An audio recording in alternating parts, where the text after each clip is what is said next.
lanjut nangke di akhirat nate yauma yuhma 'alaiha fi nari jahannam emas jeung perak teh bakalna ku Gusti Allah dibuktikeun jaga di akhirat anu kuari boga simpenan besi dibuktikeun nu kuari boga simpenan duit bakal dibuktikeun kuari boga simpenan berbagai-bagai harta di akhirat bakal dibukti-buktikeun dikumahakeun dibelem emas dibelem perak besi logam termasuk naon bae harta dibelem di neraka jahanam sanggeus tadi belum fatukwa biha jibahuhum wa junubuhum wa zuhuruhum ditendenkeun harta tersebut kanu bogana katarangna kacangkengna katonggongna bahasa kitu teh maksudna mah ka awakna ge atuh awakna kan leutik sedengkeun harta sakitu lobana wa tuwassa'u juluduhum digedekeun kulitna digedekeun supaya mahi harta simpenannya sabaraha miliar sabaraha triliun mun emas sabaraha balok perak kitu keneh mun besi kitu keneh ieu awakna digedekeun ditangkubkeun ditangkarakeun sanggeus teh dibelem di neraka jahanam diangkat dibentukeun istrika fatukwa bihajibahum diistrikakeun kadinya golosor terus diantepkeun di dinya gosokanana istrikana blek siksa atuh ngaranna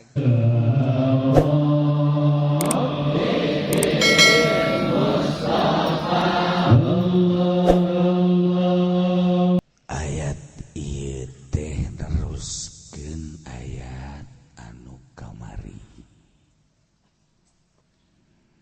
kamari keur ngabahas tentang jelema-jelema nu nyimpen kana emas jeung perak khususna umumna al-amwal harta selain daripada emas jeung perak jika marite walladzina yaknizuna az-zahaba wal fiddah jelema-jelema mukminin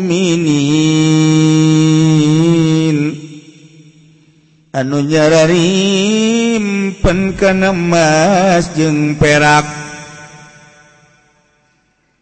wala yunfikuna hante dinafakakeun fi sabilillah dina jalan Allah yakni teh daek ngaluarkeun kana hak-hakna yakni embung ngaluarkeun zakat embung makekeun yakni nganapakakeun dina khair syiar-syiar agama Allah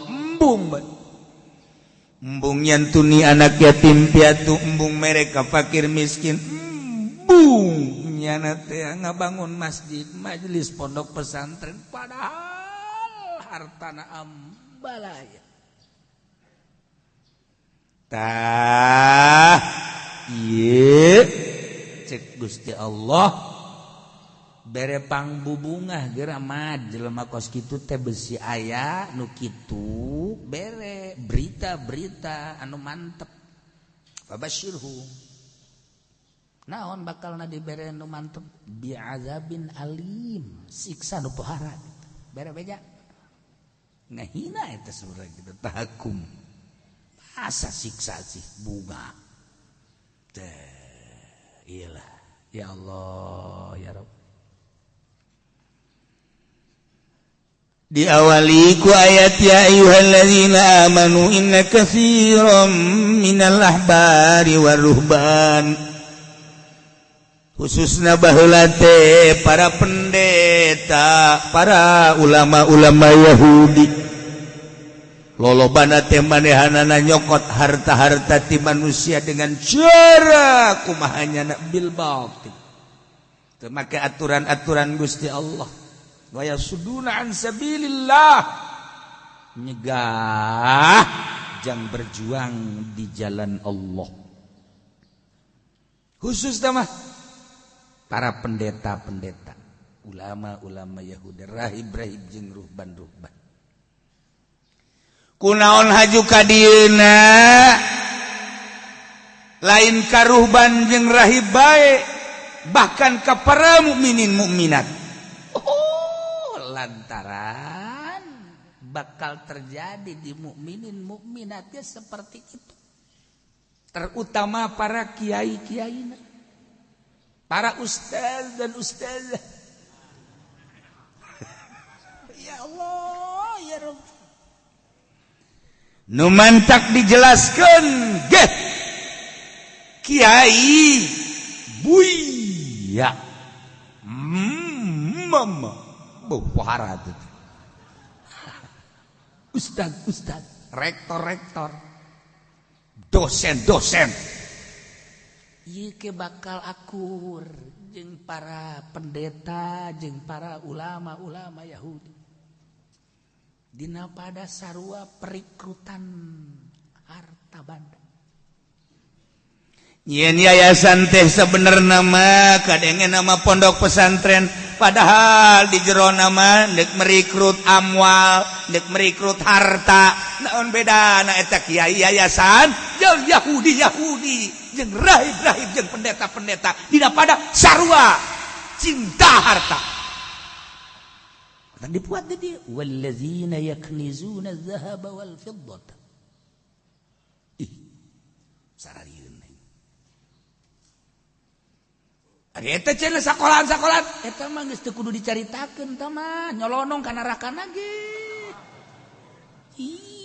sia ieu cacak pondok pesantren penipuan teh ngaran ulah nyebut pondok pesantren ku situ mah sekolahan bae pondok pesantren mah anu bener-bener pendidikan agama tulen pondok pesantren. Ih cenah ieu mah make modern, mudirun.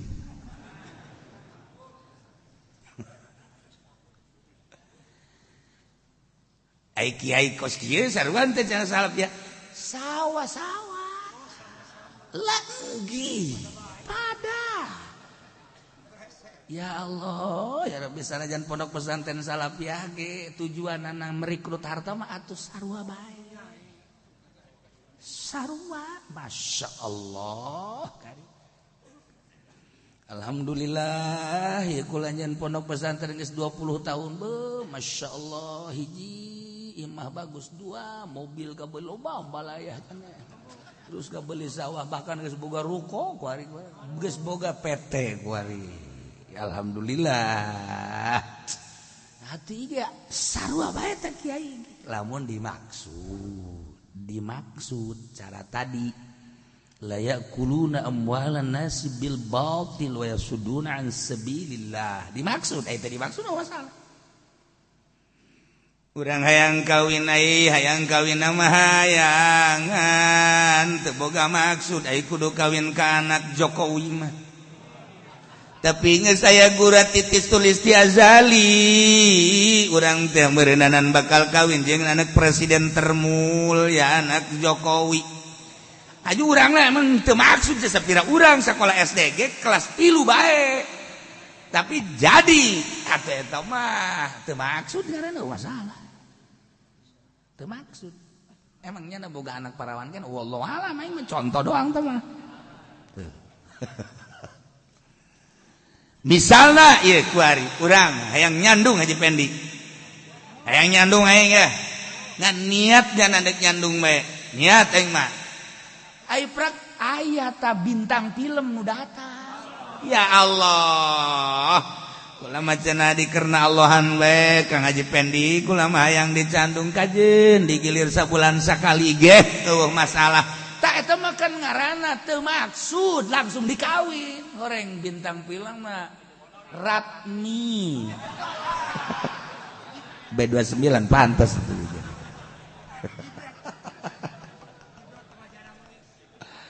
tapi bila. Nah, urang magahan ngaji Allah hiji, nu di dieu magahan amil, magahan jurumiyah, alfiah dan lain sebagainya. Kemudian loba tah jelema anu hayang sedekah dibikeunnan deui, sedekah mah loba-loba deui. Tuh masalah teh mah jangan teu maksud, inu bahaya ge maksud. Karena dunia. Baheula mah emas jeung perak anu dijadikeun acuan teh hingga per detik ieu ge sarua ngan teu dijadikeun tolak ukur untuk keuangan. Tolak ukur keuangan mah adalah dolar kuari geus 15.000 sekian, 15.300. Kula can wani ngajual ke nungguan 16. Tenang, car aing geus antepkeun we lanan ke 16 karek dijual. Emang boga ke ulah loba omong sia. Aing sesa ka Mekah kamari boga selembar aing.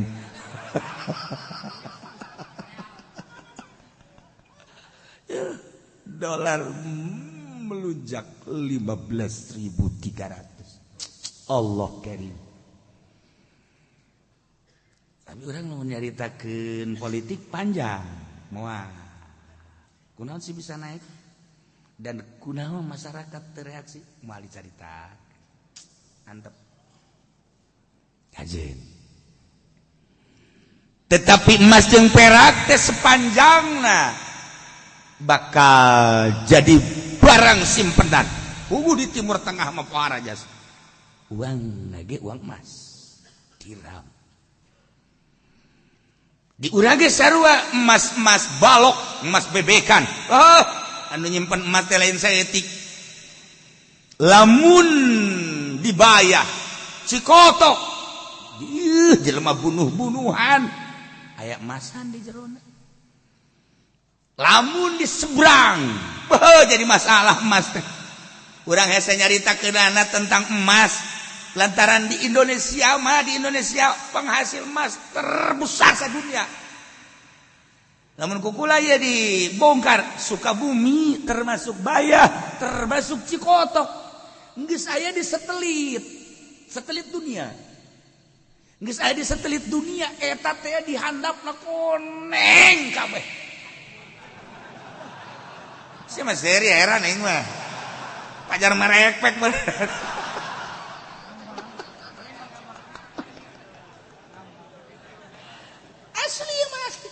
Satelit dunia. Ulah kaget Cikotok, Baduy gitu terus. Termasuk itu Citorek, Baduy, Cikotok, terus Bayah, terus sampai ke sepanjang pantai. Satelit dunia geus melihat di handapna hese nyaritakeunana 100 tahun dibongkar tidak akan habis. Emas di jero. Eta teh ada kumaha coba? Apa jajadadianan anyar? Apakah memang geus aya ti baheulana? Wallahu alam. Per detik ieu ayeuna ieu satelit dunia melihat geus puguh pongkor, geus puguh nu kuari dibawaan ke Amerika teh mah geus asa nyaritakeunana. Geus asa nyaritakeunana teh mah geus. Nah, ieu badi urang pohar emas. Kuari masyarakat anu boga 1 hektar, anu boga 1/2 hektar, encan nyarahoeun. Lamun nya geus nyahoeun, pohar aya sababaraha daerah pusatna di daerah urang di dieu lain lalagan. Terus ka dieu. Terus ke Pandeglang kosong, Serang kosong, ternyata di Tangerang, Masya Allah, emas ribuan. Hei, Mas Tono.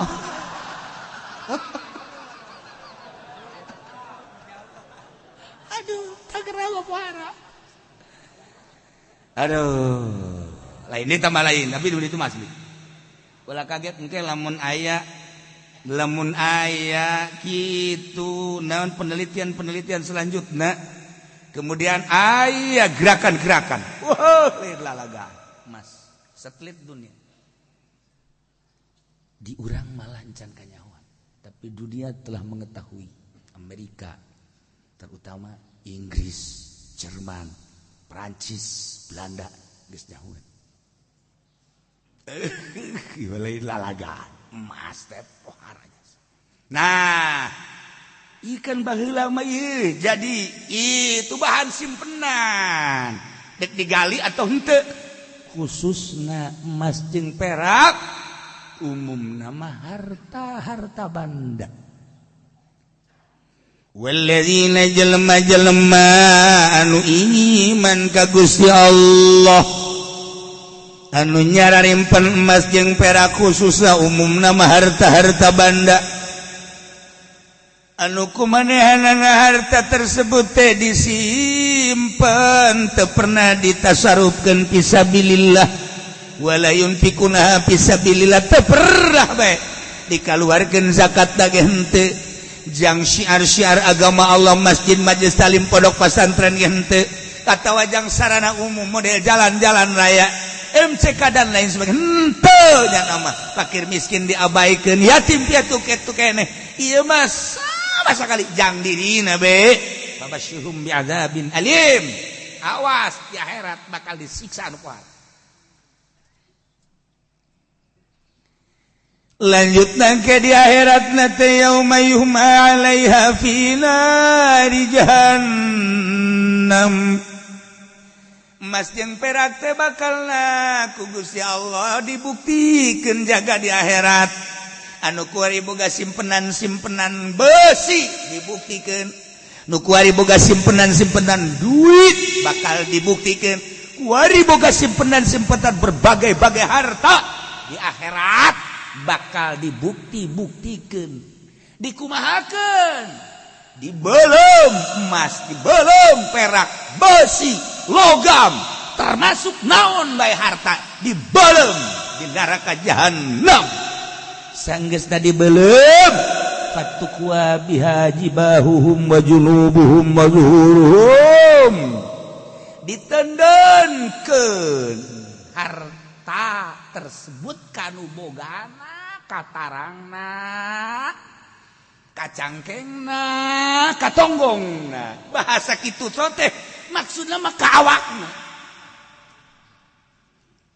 deh atau awak dakang leutik sedangkan harta sakitu lobana wa tuwassa'u juluduhum digedekeun kulitna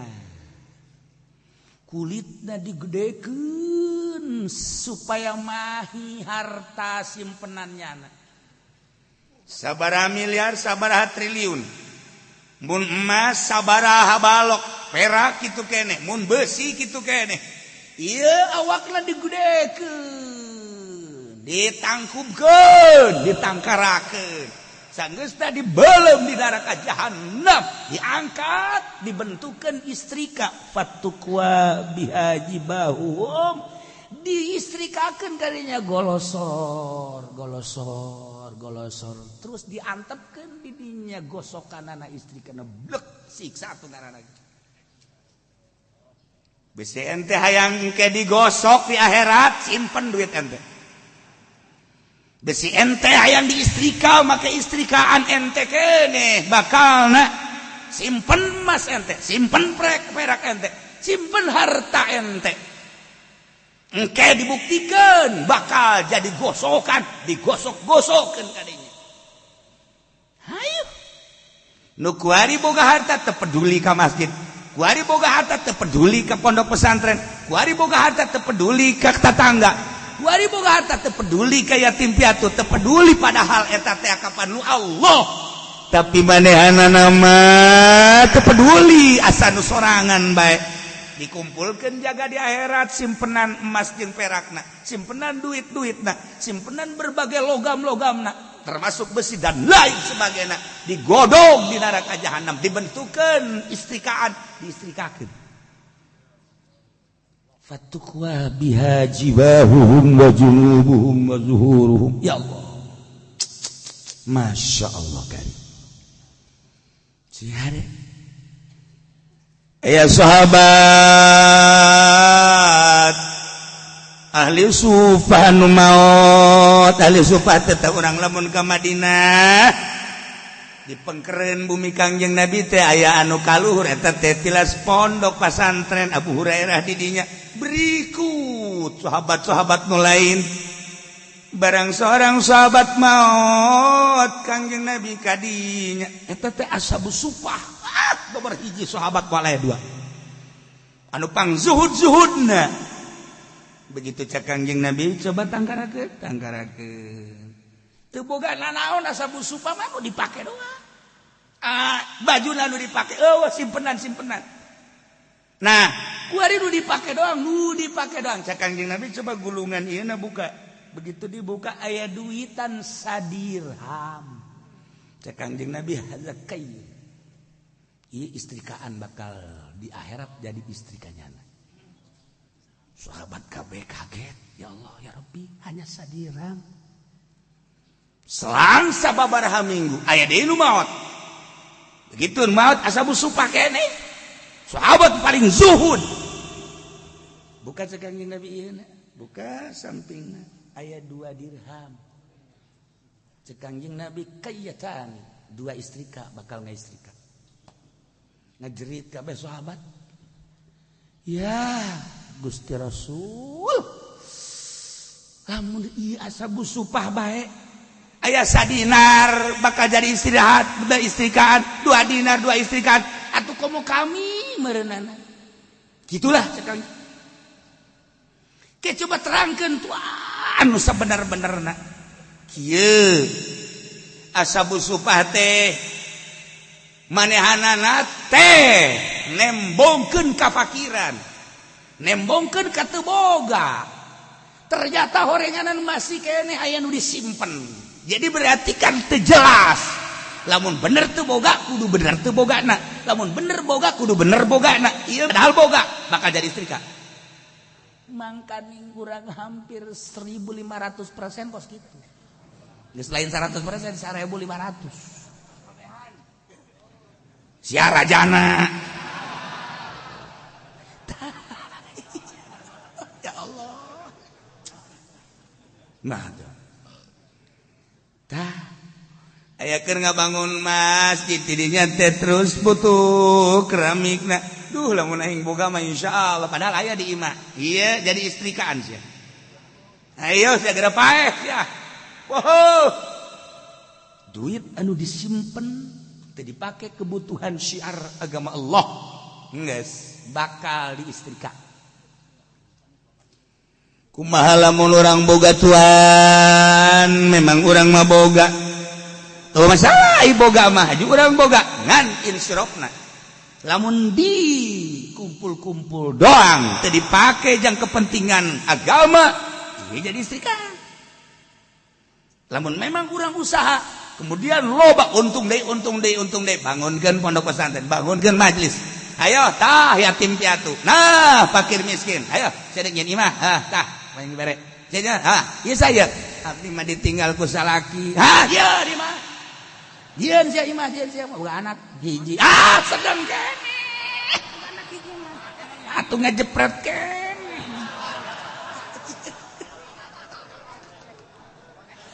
Masya Allah dek di mana bae atuh urang ngabungahkeun mah teh harta aya batuh butuh pertolongan batur kebenaran urangna atuh gagah aju dunia aya atuh matak naon dikawin pamajikanna ka keur ngabangunkeun jahe teh kok bisa dibangunkeun karunya Masya Allah hese-hese teh ka daripada kakak datang deui ka di jam ngan sakadar ngabangun atuh maning kawin enggeus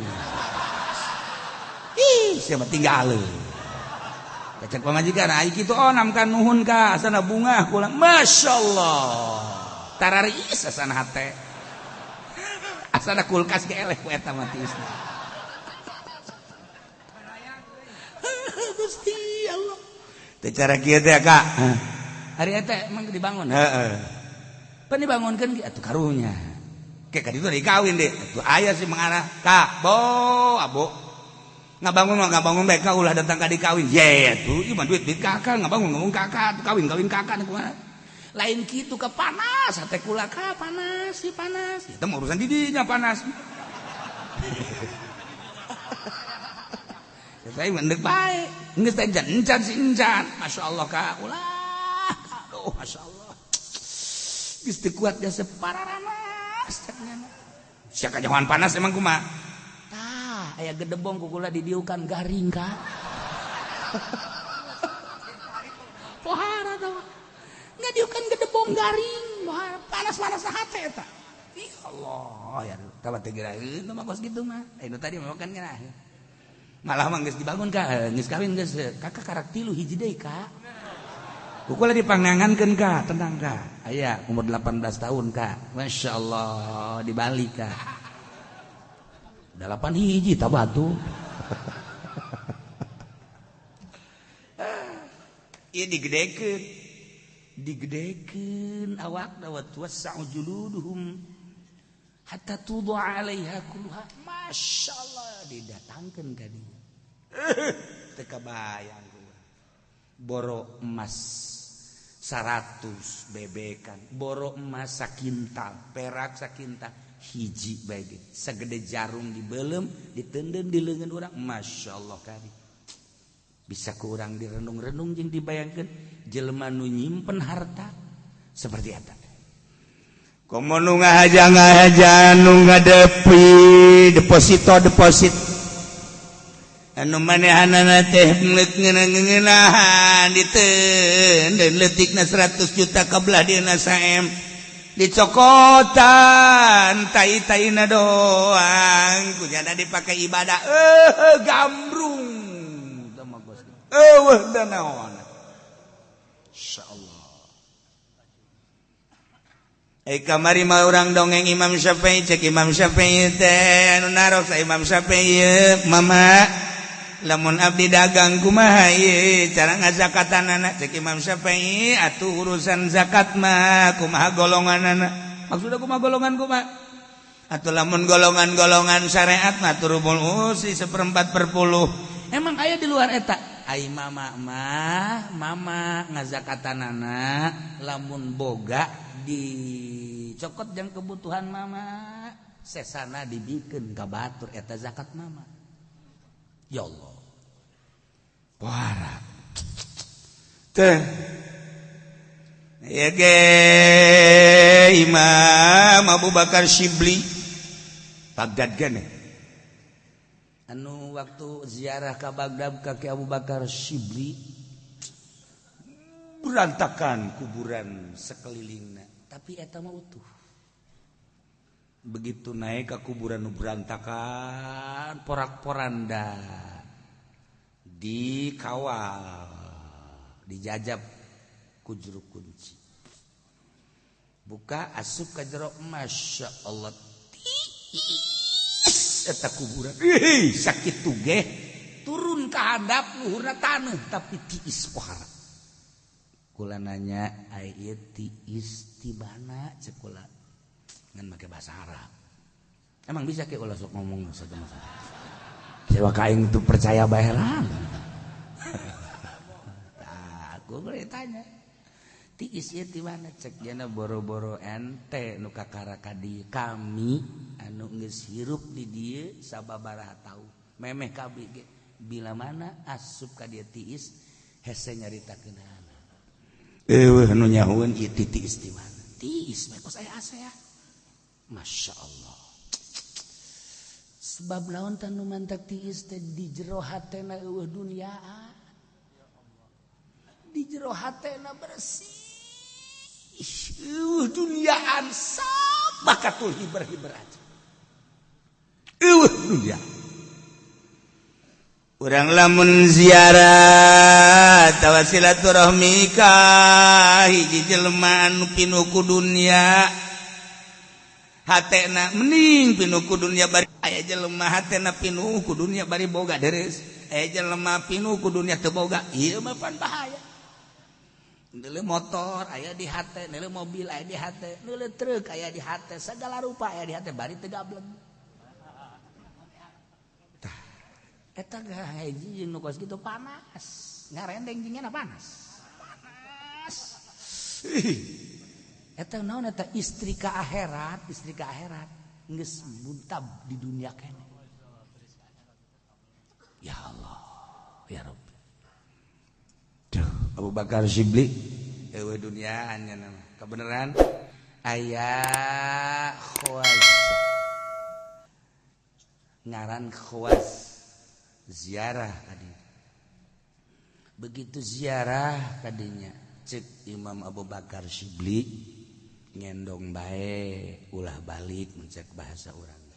Tapi kula isuk boga kepentingan cek aya kegiatan ngaji di satu aya kitu onam sebodo. Keluar teh bada Isya. Keluar. Lewat sungai Tigris Baghdad. Tah barang manehna kadinya geus rada jauh ti imah Abu Bakar Syibli teh sekitar bangsa sakilo. Aya maung. Ya Allah, ya Rabbi, cek jana inget tadi cek Ki Abu Bakar ulah balik, koreng mau lompat jana balik ya dedek balik dekat Ki Abu Bakar. Di tukang desa nu calang apa mau dek lompat ke mana ya ai? Dek lompat ke mana ya ai? Langsung bae nyana ngagerokeun ya Abu Bakar Syibli, tolong abdi. Ku karomah kewalian Tuhan anjeun abdi geus teu daya teu upaya jol teu datang kakarak ge diomong doang haju datang mah plek haju datang mah sakilo padahal naik naon teu kudu ditanyakeun kaburu digegel maung siapa naik naon mama naik naon ka dia langsung dicekel ceulina maung ku Abu Bakar Syibli sia pan aing geus ngomong di mana-mana aya tamu aing ulah sok diganggu. Sia sok macem-macem bae sia. Ieu tamu aing ieu. Nu titah ngendong ge nya embung isukan ngaji cek cenah boga kegiatan dicekel maung di kitu-kitu bangun kieu ampun ini sia. Nu saurang deui dicekel deui celina sia deui hilueuneun. Hah? Kunaon sia hilueuneun? Ampun da urang ini sia ini. Eta ki khawas langsung ki bae nyekelan leungeun ki Abu Bakar. Ke kulit teu kaharti eta maung bisa tawadu di hareupeun mama. Bisa taluk di hareupeun mama emang kunaon? Eueuh deui cek Abu Bakar. Ya rahasiana di jero hate ulah aya duniaan. Kabeh makhluk bakal sujud ka jelema.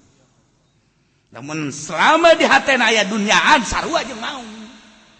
Sia resep dunia mau ge resep dunia.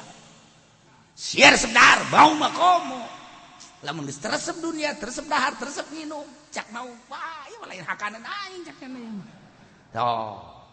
Lamun neulah Haji Pendi, ieu mah ngaleuwihan ti aing cak cenah. Ieu mah bajingan ieu mah.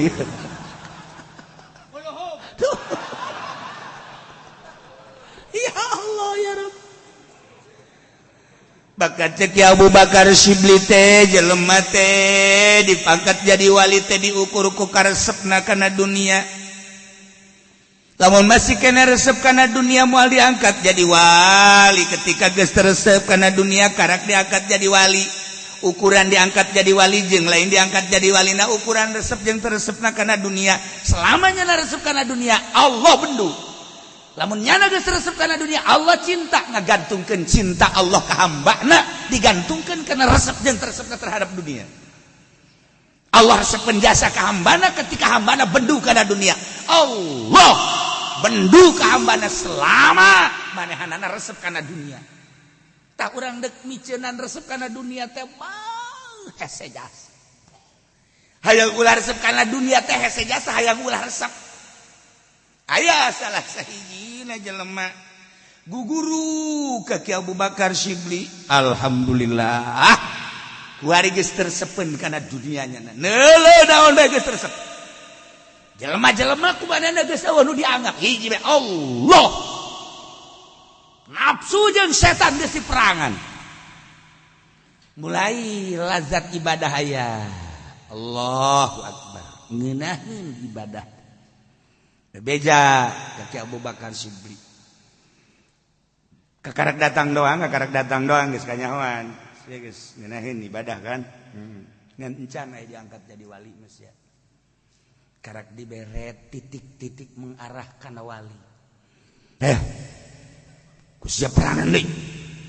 Ku jadi di perangan, urusan dunia geus teh hayang, makhluk kitu keneh geus eueuh. Di jero hate makhluk teh hiji be Allah, setan geus taluk kunyana. Ngan hiji doang nafsu birahi. Jadi nyana teh lamun neuleuh pamajikan resep bae. Resep bae tah. Jam sabaraha bae jana neuleuh tas subuh ceklak. Neuleuh pamajikan zuhur ceklak. Masyaallah neuleuh asar ceklak. Pamajikan asaruana di beureun nya. Atuh geus. Eta doang ge cek nyana. Ja anu sejen mah henteu. Bahkan lamun neuleuh awewe sejen, ieu birahi ieu balik cenah ka iman nurutan Sayyidina Ali ja sarua ieu jero nama eta keneh. Itu lo kalayanan nu di luar, lamun neuleuh nu di luar resep balik ka imah. Pamajikanna ge geus surti nyahoeun tas deuleuh nu sejen pas ieu. Ya geus nya pago. Jadi naon kitu ngaranna kambing hitamna mah aing keneh ya cek cenah. Oh masalah. Ja ieu doang ieu. Apakah ieu cek cenah jadi gangguan ye? Akhirna manehanana langsung mau belati diasah heula. Wah hebat. Asup nyana bada subuh ka tempat cai. Dicekelan barang. Potong sia kuai. Sia ieu nu ngaganggu ibadah ka aing teh. Aturan baca Quran haju ngagelang-gelang pemajikan iya gara-gara namanya potong siapa aing nyana ngomong sorangan kan gitu wali mah tafakurnya na nu ngaganggu ka aing ja aing dunia geus tersep ja aing mah tuh makhluk itu kene saha tuh nu ku aing dibanggakeun ja eueuh hiji be Allah hanya guru-guru sampai kangjeng Nabi eta mah wasilah hiji be Allah ja aing can diangkat jadi wali ngeunah mah geus ibadah teh tinggal ieu doang meureun gangguanana aing. Siap wae. Bismillahirrahmanirrahim. Batur mencit kotoknya na mencit bobogan. Pencit siap wae. Ieu nu ngaganggu ka aing. Begitu panehanana dilaksanakeun, langsung Allah mere ilham ka qalbuna. Tek. Maneh teh ciptaan aing. Dibere mata ceuli aing kudu ditusuk mah. Ceuli kudu sempringkeun bobogaan kudu sempringkeun atuh salah sebab tah nu aing mata nu aing lain nu sia ceuli nu aing lain nu sia irung nu aing lain sia sia mangan sakadar make jeung tahan tina maksiat eta mah nu aing lamun ku sia datang ka dipotong lain jadi wali sia turun derajat tina solihin ge langsung dikeukeun di besok aing salah meureun ye. Apa maning nambah kawin? Nah. Sok aja macam-macam. Henteu tah mah leuwihna ti aing tah mah tah. Ke mesti carekan aing dongeng eta. Eueuh ti dituan mah eueuh kok itu ah. Variasi dong tah. Ya Allah, pan aing sieun wali mah pan nya ngadengekeun. Pan cenah ditambahan sia kieu. Aing sieun bebeja nu mantak. Nyana ngadengekeun bae. Ai. Cek Gusti Allah nu jadi raja teh aing. Anu ngangkat kawalian nurunkeun kawalian teh aing. Haju sia deuk rusak diri sia. Atuh salah eta teman aing. Lepaskeun teh besok. Lepaskeun kunyan. Jadi di jero WC, di jero cai nyana tapakur. Atuh kudu kumaha Gusti ja ieu doang anu ngaganggu mah. Eueuh deui. Jasana salian ieu mah eueuh iwal ti ieu bae kula ieu kukula dirasakeun eueuh sia kunaon teu mun tayangkan nu bogana pun tayangan nu bogana eta zakar sia teh nu aing bebeja tu ka aing heuh jago si bebeja ka aing pun tayangan poho tu aya nu poho kakarak di jero cai teh nyana ngadoa ya Allah ya Rabbi horenganan abdi teh nu abdi terbasuk anu ngagayot ge horeng nu Gusti abdi nu Gusti kitu nu ngagayot ge nu Gusti anu rarasaan abdi mah ieu kaganggu abdi kudu ngagayot ayeuna mah deuk diserahkeun bae ka Gusti ieu mah janu Gusti tadina mah ku abdi deuk dipotong tapi ternyata Gusti ngahalangan Gusti nyangakeun sadaya-daya mangga ieu mah janu Gusti ieu abdi hayang lazat ibadah wa qurratu aini fi salat sakumaha Kangjeng Nabi kos kitu hayang nikmat salat hayang ngeunaheun salat teh langsung nyana mandi set bentuk wudu salat nyana isuk-isuk ieu duha Allahu akbar ngeunaheun salat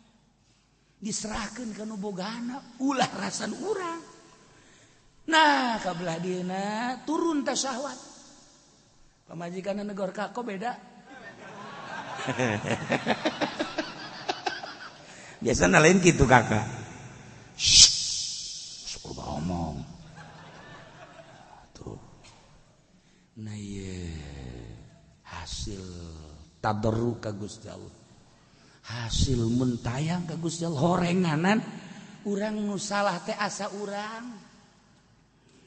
dagang untung asa nang urang ieu bakal jadi siksa urang dagang rugi asa urang salah ieu nu bakal jadi siksa urang teh digawe urang aya kasalahan asa nang urang ieu nu bakal jadi siksa kabeh dipusatkeun ka diri urang poho ka nu bogana urang salat asa nu urang boga ilmu asa nu urang ieu nu mantap kiai loba jasa nu bisa ngaji tetapi manehanana ku ari kesalahan-kesalahanana asa bisa ngaji ieu nu salahna jelema nu sukses teh teu boga rasa bisa diserahkeun ilmu nu Gusti abdina ge nu Gusti sadaya-daya nu Gusti nyanggakeun sadaya-daya mantap petunjuk ti Gusti Allah nol tadi aku ukhruj anil ilmi kaluar maneh tina ilmu ukhruj an nafsika kaluar maneh ti awak maneh ukhruj anil akli kaluar maneh ti akal maneh lantaran cak Gusti Allah ilmu lain sia nu aing akal lain sia nu aing awak lain sia nu aing kaluar sia tidinya karak menghadap ka aing mawa roh anu kakadina fa nafakh wa nafakhtu fihi mir ruhi rohna ge nu aing sanggakeun geura ka aing lamun urang geus bisa nganolkeun modal kos kitu karak Allahu akbar nikmat jem sabaraha bae iraha bae di mana bae ulah aya motor di dieu di jero hatena beuh ieu mah pan aya poswan aya beat ya Allah ku ari mah aya karimun ya Allah ya Rabbi hayang ganti kana Innova hese hayang Fortuner budak aduh budak asa paeh dina hayang ieu mah budak asa tah eta hayang ngaderet dina kolbu ngahalangan kana lazatna ibadah ya Allah ya Rabb tah Imam Abu Bakar Syibli diangkat jadi kutubul aulia nanaonan ulah aya dina kolbu ulah aya duniaan gerage engke ge bakal narurut boro-boro binatang nu laleutik kaya ning orai buaya mau raja ewan aluk lamun Syekh Mansuruddin mau dijadikan kendaraan ku anjeunna taluk ku para aulia jadi kendaraan Syekh Mansur masa geus ngabeat maung teh di Lampung jadi kendaraan keur teu kitu lagi atuh teu butuh ieu ngan atuh mau ngahayang jadi kendaraan deui kumaha teh inget bae dongeng abah tapi eta mah dongeng abah eta teh Ki Khalil Bangkalan aya urang Arab hayang nyaho Ki Khalil hebat amat cek cenah ieu Ki Khalil teh seungit ka Arab-Arab di Arab ge tenar Ki Khalil teh geus puguh di Indonesia mah hayang apal kiai teh urang Arab teh barang datang ka dinya terus silaturahmi salat maghrib ya Allah urang Jawa atuh jadi kurang pase maca Quran waladhdallin urang Arab kaget kiamat ghairil maghdubi alaihim waladhdallin wah teu ngamakmum teh urang Arab mah keun kiai urang Arab paseh Allah beres pamit ya geus ngobrol dan lain sebagainya nyaritakeun ilmu hebat horenganan kan nyana ngadenge babacaanana teu paseh lah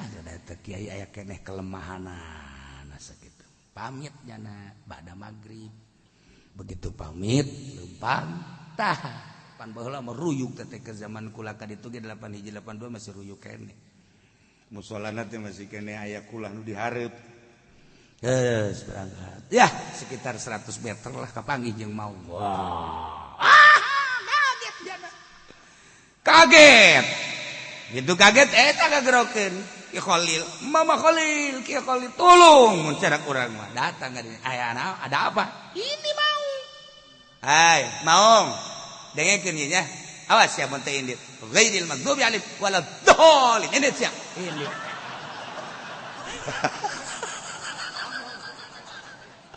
orang Arab isinin orang Arab isampura cara eta kanyahoan kanyahoan berarti waladdallin dan salah berarti kan aya di hatena katara ta kualina naon nu aya di jero hate teh kadeui cekas aduh hebat tah waladdallin kula jeung waladdallin ente beda cek Ki Khalil kula mah waladdallin ikhlas lillahi taala ente mah rekayasa asa aing hebat dibawa ilmu kana salat jadi hijab ka Gusti Allah urang mawa ilmu bae ka Gusti Allah jadi hijab ilmu bae jadi hijab asa aing pang fikihna pang fuqahana asa aing pan nahwina asa aing pang bulagona asa aing dan asa aing kakarak mawa waladdallin paseh bege ye aing sarajeng kitu kan waladdallin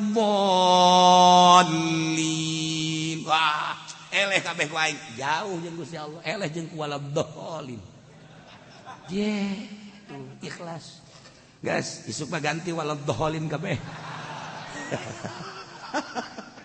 atuh lain kitu tingkat keikhlasanana ulah dibawa waktu salat bae keur waktu salat mah ulah dibawa ka kiaian lamun urang mawa ka kiaian keur salat kiai jadi hijab abuyana ulah dibawa keur salat batu jadi hijab urang mamawa hamba sakumaha kangjeng menghadap ka Gusti geus dijelaskeun subhanallazi asra bi abdihi abdi henteu bi Muhammadin henteu bi nabi henteu bi rasulih abdi subhanallazi asra bi abdihi laila abdi sekedar hamba abdi mah lain kiai sekedar hamba abdi mah lain buya sekedar hamba abdi mah lain mama sekedar hamba abdi mah lain camat sekedar hamba abdi mah lain bupati sekedar hamba abdi mah lain jenderal sekedar hamba abdi mah lain bos abdi mah hamba Gusti piceunan di luar masjid ketika dibawa ku urang ka hareup awas aing mah jenderal kudu di hareup teu meunang aya nu katoel noel jeung aing awas ya prajurit lamun katoel jeung aing dibeslah sia ku aing menang rakyat tembak sok aing abo Gusti Allah deuk menghadap ka aing pan aing raja ning raja teu meunah mantak aya jelema datang ka masjid kiai begitu kiai datang ka masjid deuk berjamaah balik deui kunaon sia mah balik deui kunaon aing pan kiai kok teu dijadikeun imam ye sial tuh budak teu kadeuleuh meureun ka kiaian aing poat teh budak aing dikuetan ngaji nahu segala rupa jasa na deui pangkiai jual teh aing kunaon aing teh diangkat jadi imam goblok doang geus aing mah pepegatan jeung masjid je gara-gara dibawa predikat ngahalangan berjamaah ngahalangan ka Allah je ye urang yang mandak diuk bersama kieu ye dileungitkeun kan dileungitkeun kabeh ye ja aing mah sapira aing ja atuh aing mah lain polisi lain tentara atuh lain dileungitkeun ja emang lain sia mah lain kiai atuh emang lain tah lain dileungitkeun henteu kitu lantaran lah aing mah sapira aing geus lah geus bukan mah ka dieu mah sapira aing geus tah eta urang bisa ngahiji kieu teh lantaran nol coba nu lain nu henteu nol embung misah bae ngajina ge embung emang embung campur kumaha sarusak kabeh ka ditu aing mah kan sugih teh hayang eta nu bantak bahaya ge wari aya babah sababaraha pejabat anu ngajina di mobil bae bagus ngan takaburna mah terus bae emang aing teh nyaho sabaraha pejabat di mobil bae ngadengekeun radio bae embung kadaeuleuh ku batur aing mah kajen kumaha ge takabur tolol sia ye parangsan aing teh nyaho meureunana ye awas ya teu membaur ngaji manu hese lain ilmiah na praktek na tah ngalengitkeun kata kaburan jahe kan ku batur aing dianggap itu komandan ku Gusti Allah memberi aing leuwih hina tibatan prajurit ku batur aing dianggap kapten ku bawahan aing meureun cak Allah mah aing kapten neraka meureun buka baju aing merek ngahiji bae geus jelema tah kitu kakarak eta karak jelema anu masih kene membatasi diri aing jeung batur beda ieu ayatna nu man takfatu bihajibahum diduruk tarangna kunaon memang make ngabahasakeun jibah tina jabatun jibah lantaran jelema teh di mana ngahasilkeun harta dagang misalna tani misalna bisnis misalna dan lain-lain sebagainya nu kumanehanana di teangan teh hasil sanggeus hasil kan bunga hate teh tina bunga hate naik marah mae kana beungeut nu pangmulyana dina beungeut nu pangbagusna dina beungeut adalah tarang nu mantak anu diistri ka tarang kitulah rahasia kuari orang sedih kadeule sedihna kadeulekan tina tarang mengkerut tarang asal lain datang assalamualaikum geus kadeule we mengkerut ieu budak kajian kumaha ge bingung ieu kajian kumaha lain deui mengkerut ieu na deui dirempel ya geus balik geus salaman emang sabaraha bulan teu kabayar ku kieu nyahoan we tarang mengkerut den nusa salaman ka kula waalaikumsalam emang pemajikan kunaon kitu marah tanan pan kieu nyaho tarang kadeule emang tarang lain deui tah masyaallah deui ngaji pendi waalaikumsalam ngaji emang teu dibayar ji pokoknya nyahoan bae tarang sarua kadeule tah jadi bunga harta kana hate tina hate kana beungeut tina beungeut marah mae tarang nomor hiji mentek jelema lamun tadina bogoh ka hiji awewe haju kuari dinyatakeun ku manehanana neng pada detik inilah saya akan menyatakan isi kandungan hatiku sejuta bintang di langit tapi satu yang bercahaya neng asana eueuh deui nu kadedelekeun ku akang Maywati neng ayeuna lah neng dek menyatakan terserah neng mandek narima datang teu ieu mah hanya membuka hatiku bahwa I love you. Masya Allah. Haram. Sebenarnya macak si neng teh atuh abdi ge keur nungguan ucapan kakak. Berbulan-bulan bertahun-tahun wau bae can dinyatakeun mah tuh neng ge sarua bae. Ternyata horenganan cinta neng mah ka akang lebih daripada cinta akang. Boh. Budak poharajas. Neng mah teu kuru ge mikiran kakak bae. Ieu teh penting teu daek sareberang teu daek dahar. Eueuh deui nu kadadeukeun iwal ti kakak bae. Masyaallah. Cek manehana. Abdi ge sami bae. Eta lain kunana di mah dicaritakeun beungeut coba ge beungeut nage. Heran marah mai heheotan sorangan kakeprok sorangan nyanyi sorangan babaturan lagi bingung babaturan jadi kieu ye di kunaon sih budak ye seserian sorangan nek naon ge ujlah ajle bae masyaallah sapoe dua poe tilu poe ditanya sia kunaon sih bangona beringas amat bangona ieu bunga amat aya naon tadele cinta telah terbalas. Ya Allah ya Rabb. Nah iya jelema dagang hasil bunga hate kana beungeut.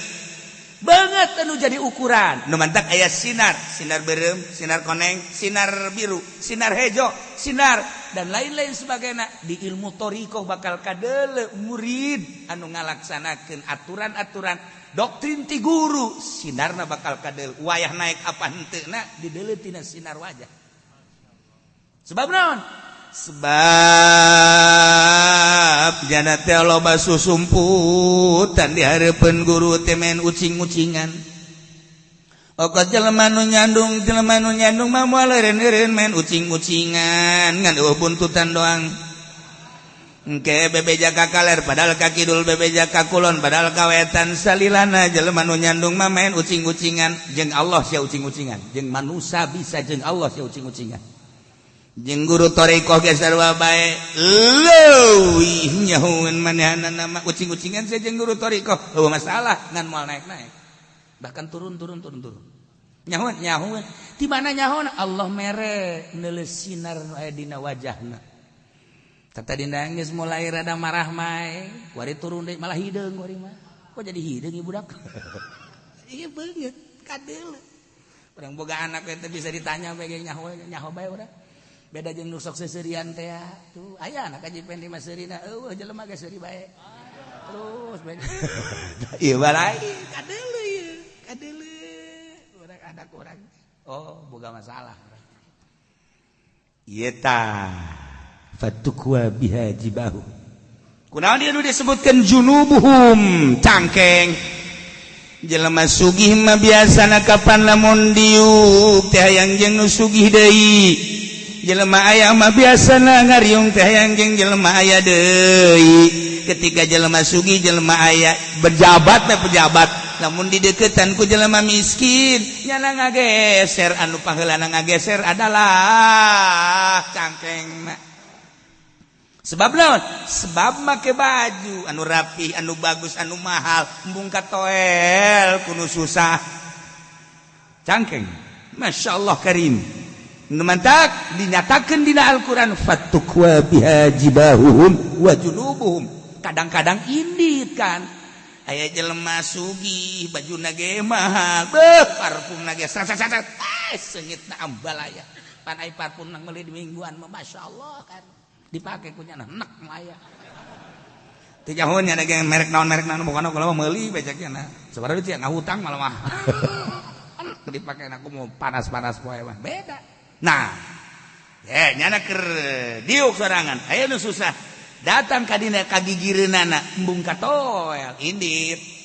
Nu ngajakan indit teh kolbu nu ti heula berangkat cangkengna sebab bajuna besi katoel. Ya Allah ya Rabb. Sok gerage. Geser deui embung katoel kudu susah mah. Komo kadelna Rudin mah. Masyaallah. Eta mah inget ka Abu Bakar Shibli deui bae waktu manehanana ti Mesir ka Jidah. Ti Mesir ka Jidah. Begitu ti Mesir ka Jidah naik kapal. Pakaiana Rudin kan Abu Bakar Shibli. Rudin teh lain lalagaan Rudin, tapi aya hiji jelema ningali ieu lain sembarangan jelema saha ieu teteupna rada beda. Asana kajen kumaha ge wali cek jelema. Nyana Rudin di kapal teh. Kebeneran rame aya nu kaleungitan emas bos jeung perhiasan mutiara dina kantong. Anu katuduh eta jelema Rudin. Jelema Rudin mah kos kitu bae katuduh bae. Jelema Rudin mah katuduh bae. Nah, lantaran manehanana deuk ditewak, sageus ditewak deuk dipeupeuh kuno tadi teh takut kaela ulah main satuduh-tuduhna. Emang aya naon mun cak urang? Kieu. Bapak di mana? Abdi di Baghdad cek mana. Deuk ka mana ieu? Abdi deuk ka Jeddah, deuk ka Mekah. Emang aya naon? Ieu. Bos ieu, leungit tas. Di tasna aya emasan jeung aya mutiaraan. Aju. Ieu leungit nu dituduh anjeun. Masya Allah ceknya atuh kumaha henteu teu bisa cek nu sejen eueuh deui jelema pangsusana jeung pangrudina ieu biasana nu susah jeung nurudin ieu nu sok malik tapi anjeun teu iya atuh teu kumaha mangan sakieu henteu mau duit mau ongkos ge henteu kumaha mau tas henteu atuh nu aya bae di awak mun kula bener-bener malik atuh lamun henteu atuh banyak kula teu mau naon tatap ieu langsung nyana kasisi setelah kasisi nyana ngangkat leungeun deuleu langit terus tungkul deui kana telta cai tanggah deui ka langit tungkul deui mulai daratang lauk ditongton ku kabehan ku ari sing alajrot lauk teh mawa mutiara kabeh dina sungutna jeung mawa emas mawa mutiara kabeh jeung mawa emas cokotan kumaha cet Mus loba sakieu. Mana tadi nu leungitna? Cukup henteu sakieu? kicep-kicep nya kieu bae wabehan kicep-kicep dah dibalangkeun tah cek manehna jadi ngaluncat nya kana laut lempang di luhur laut plak plak plak plak plak plak sa wabeh jelema di kapal kaget saha eta jelema istimewa amat nah iyalah keistimewaan Abu Bakar Siddiq datanglah ke Jeddah sehingga datang ke Jeddah terus ke Mekah datang ke Mekah manehanana kapanggih jeung sababaraha jelema nu dongeng eta teh kacaritakeun ka Mekah ditanyakeun Abu Bakar kok bisa kos kitu kunaon jelema kabeh ge bisa kos kitu asal ulah hayang ieu nu mawa ngahalangan teh hayang teh bahaya ulah hayang jelema loba nu marere emas marere nanaon embung Abu Bakar teh embung lantaran tenar di barere bae embung hajina mbak diteunden bae di dinya aya selesai nyana dek balik langsung ngagalitan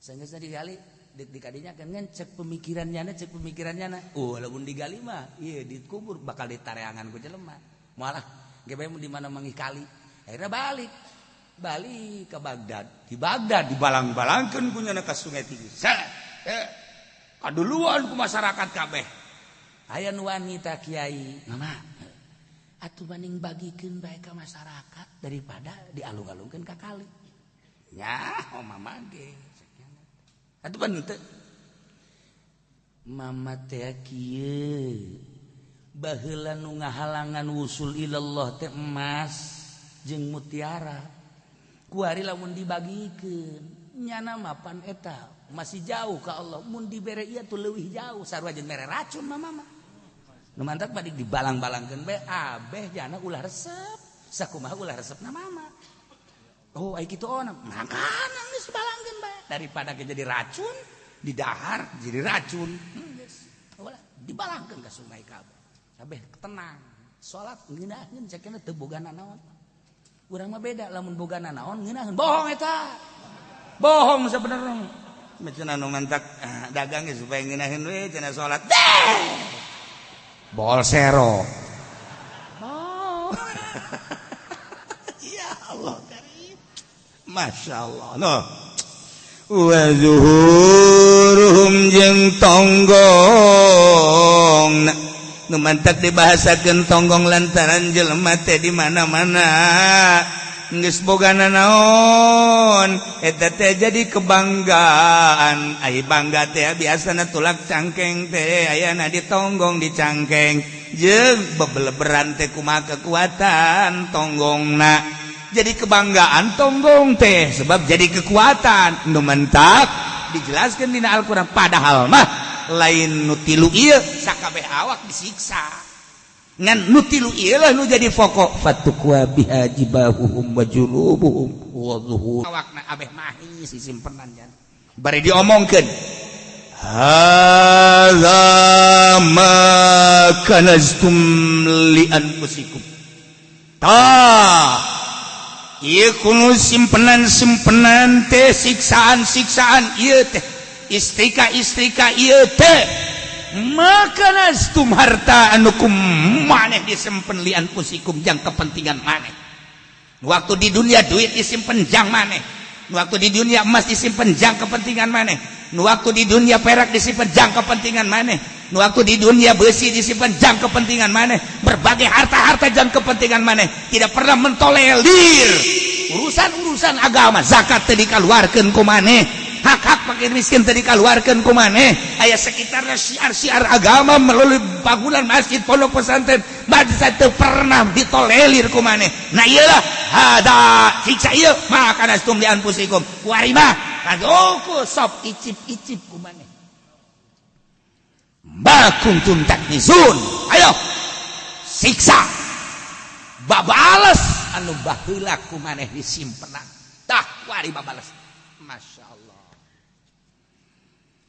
Inggris orang digeuning ayat Inggris anu dimimitian nama kuruban jeung ku rohib pendeta jeung ku Yahudi etamanya makan geus jelas lantaran kufar wa yasuduna an sabilillah teh geus jelas tapi horenganan mukminin geus sarua karakterna mah sarua jeung Yahudi jeung Nasrani dina pada ngumpulkeun harta cinta harta anu bahkan wala yunfikunha fi sabilillah.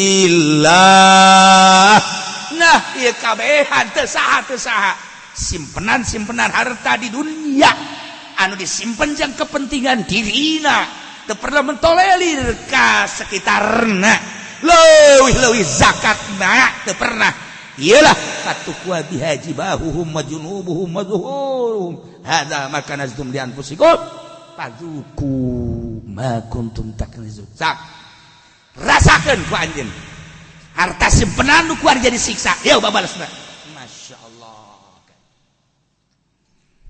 untuk sing hade urang tani hasil tanina hitung di mana nisab kaluarkeun zakatna jeung diniatan ulah jang kepentingan pribadi kitu kene urang dagang di mana-mana tijarah urang geus nisab kaluarkeun zakatna jeung ulah niat jang babanda jang pribadi engke ku Gusti Allah bakal dicoba urang jadi kiai urang jadi pedagang urang jadi petani aya harta di imah urang engke ge bakal ngalabring nu menta-menta nangagerakeun saha nangagerakeun Allah sebagai hadiah ti Gusti Allah.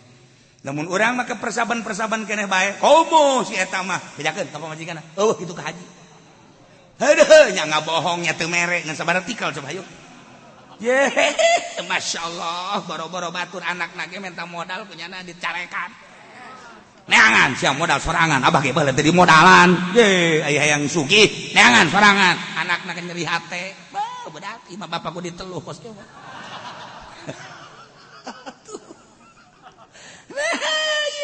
iya ulah boga niatan jang sorangan ieu tah hadza ma kanastum li anfusikum ieu siksa teh ternyata harta anu kumaneh disimpen jang kepentingan maneh baheula waktu di dunia wari ieu teh anu nyiksa maneh harta maneh kabelah dia nama ditafsiran ku kabehan ku ahli tasawuf ieu baju anu ngagarantung nu teu pernah dipake datang ka paeh urang teu pernah dibikeun engke bakal jadi istrikaan eta samping-samping anu numpuk teu pernah dipake ku urang teh nah ieu simpenan sekali-sekali doang dipakena teh hajatan dan lain sebagainya iya bakal dibentukeun istrika diistrikakeun dan lain-lain sebagainya iya sing hade terutama kaum hawa awewe mah geus pohara jasa anu ngaran sempak aya meureun sakintaleun mah anu ngaran eta teh anu parang ditutup ieu naon ngaranna siapa nyaho bae jauh kaulinan sia meureunana aing mah bahan embung nyebutkeun sebenarnya mah aing ge nyaho tapi kaulinan sia nu ngomong tah Allah doaku ambalayah nu ngaran jilbab nu ngaran tiung nu ngaran samping nu ngaran baju anu henteu diputer sabulan sakali acan baca ayat ieu hadza tah ieu androk hadza tah ieu kutang hadza tah ieu jilbab maka nastum anu kumaneh disimpen baheula tilok dipake di anpusikun jang kepentingan maneh distrikakeun ge makanya ngaji pendi mau jasna loba atuh geus sedeng ieu mah istrika ku jas bae ge geus apa namanya ngaluntung tinggal ngaluntung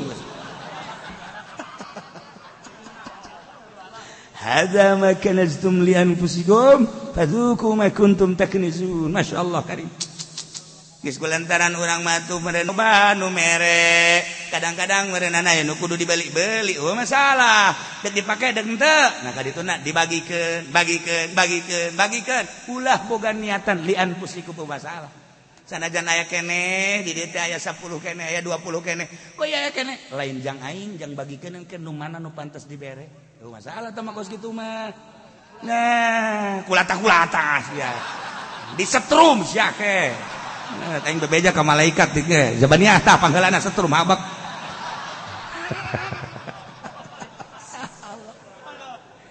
diparenungkeun ku urang-urang hayang salamet komo urang geus kolot.